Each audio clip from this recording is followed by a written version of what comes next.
الحمدللہ وحدہ والصلاة والسلام علی من لا نبی بعدہ۔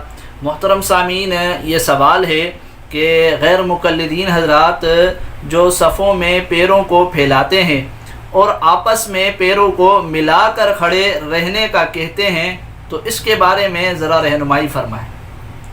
تو دیکھیں، جہاں تک بات ہے صفوں کی درستگی کی، تو اس میں تو کوئی اختلاف نہیں کہ صفیں درست ہونی چاہیے۔ نماز کے وقت صفوں کو درست کرنا چاہیے، بیچ میں کوئی خالی جگہ نہ رہے، مل مل کے کھڑا ہونا چاہیے۔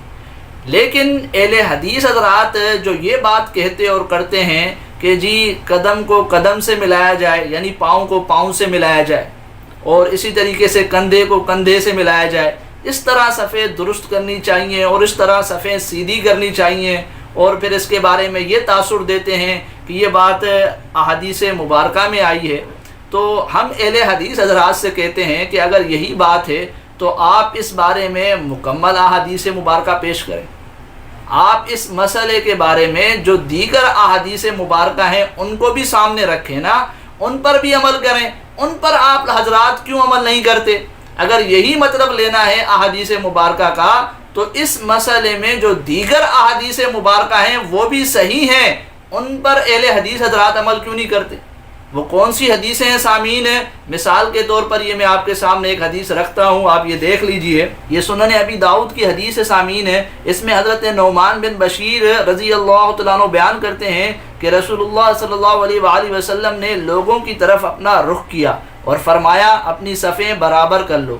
آپ علیہ الصلوۃ والسلام نے یہ 3 بار فرمایا، قسم اللہ کی یا تو تم اپنی صفوں کو برابر رکھو گے یا اللہ تعالیٰ تمہارے دلوں میں مخالفت پیدا کر دے گا۔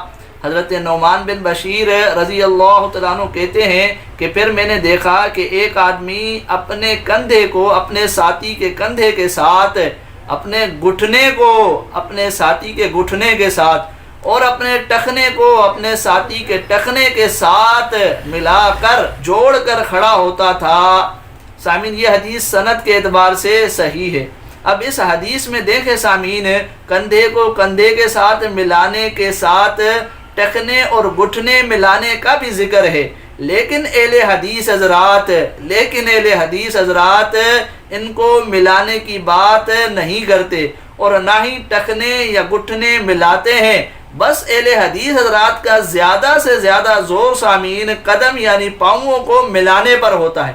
تو جس طرح قدم ملانے والی حدیث سے اہل حدیث حضرات یہ سمجھتے اور سمجھاتے ہیں کہ جی قدم کا لفظ آیا ہے اور ملانے کا لفظ آیا ہے، تو اس سے یہی ظاہری معنی مراد لیا جائے گا کہ قدم کو قدم سے ملایا جائے، یعنی پاؤں کو پاؤں سے ملایا جائے، کیونکہ ملانے کا لفظ ہے۔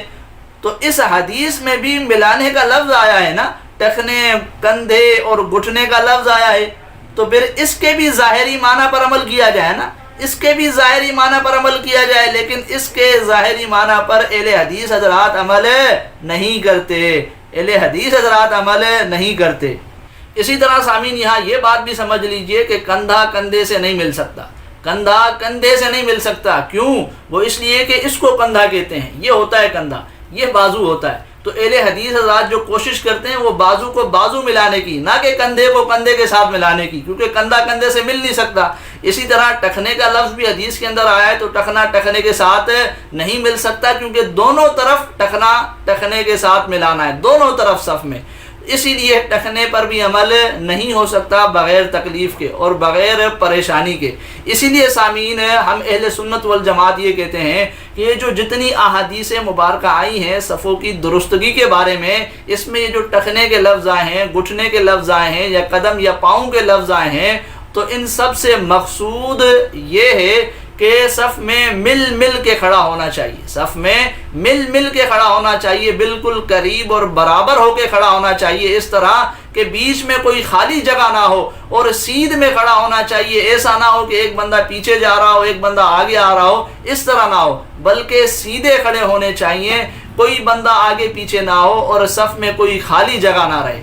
یہ ہے ان تمام احادیث مبارکہ کا مطلب جو سامعین ہم بتلاتے ہیں، اور یہ مطلب سامعین ہے ہم اپنی طرف سے نہیں بتاتے، بلکہ نبی علیہ الصلوۃ والسلام کی صحیح احادیث مبارکہ کی بنا پر